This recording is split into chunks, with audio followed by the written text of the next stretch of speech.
Now I give the floor to the distinguished representative of Palau.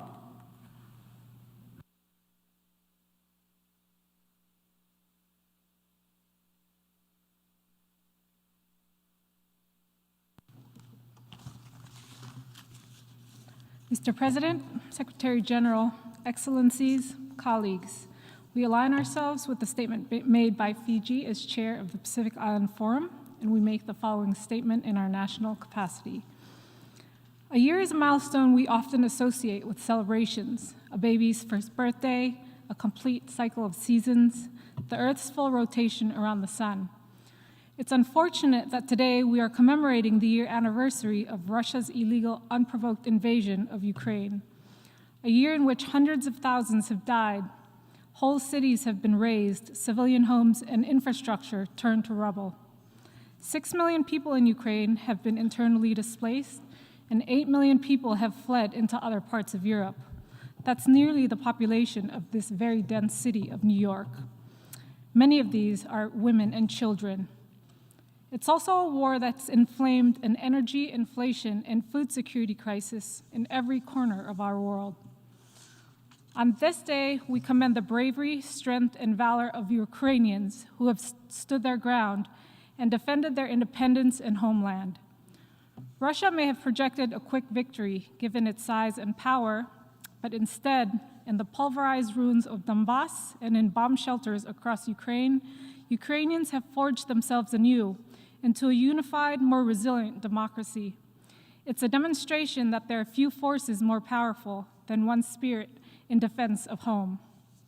We also mourn the sons and daughters and mothers and fathers from Russia who've been sent to fight in this senseless war, men and women with potential who've been sent to die in defense of a false ideology. Sanctions and an exodus of its best educated citizens and private multinational corporations and institutions have sapped Russia's long-term economic prospects. Yet our colleague from Russia stood here earlier and recycled false statements that have been refuted by independent institutions with an aim to deflect and gaslight us. But to Palau, there's simply no justification to an unprovoked invasion on sovereign territory.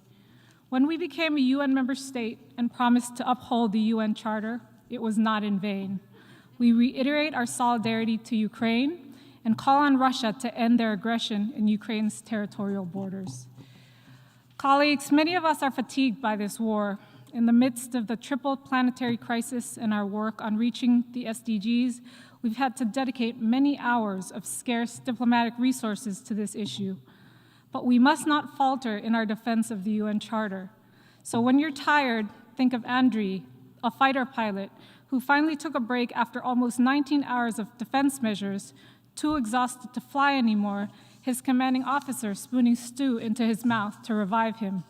Think of Vitaly, who ignored warnings that his name was on a list of people whom Russia's forces had been instructed to kill, and set about turning his anti-corruption organization into a network to support the armed forces.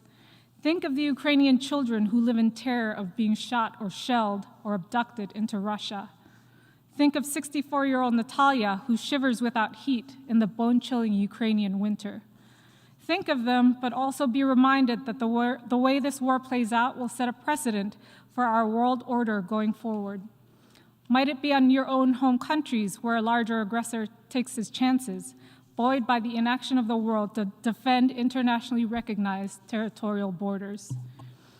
As Russia's offensive campaign and illegitimate claim to sovereignty over several areas of Ukraine show no signs of abating, it's critical that we, UN member states, sustain these institutional measures and deepen our commitment, not only to securing a just resolution of the conflict in which Ukraine's territorial integrity is maintained, but also one in which victims of the many grave violations that have been committed are able to obtain justice and redress.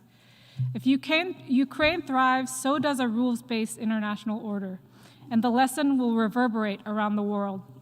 It will be the prologue to a more stable peace.